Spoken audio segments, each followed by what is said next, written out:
Of even places రాసి దాని బదులు ఏం రాయాలి? ఇక్కడ ఈ నెంబర్ రాయాలి.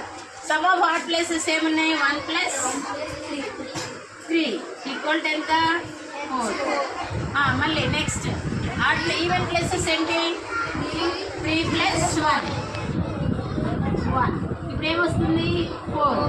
సో డిఫరెన్స్ ఆఫ్ ఇక్కడ difference of odd places minus even places 4 - 4 = ఏమొస్తుంది? 0. ఇది కూడా 11తో డివిజిబుల్ అవుతుంది.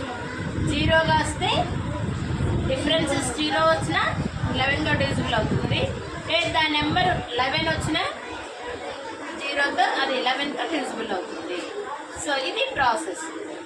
ఇప్పుడు అన్నీ వచ్చినాయి మీకు.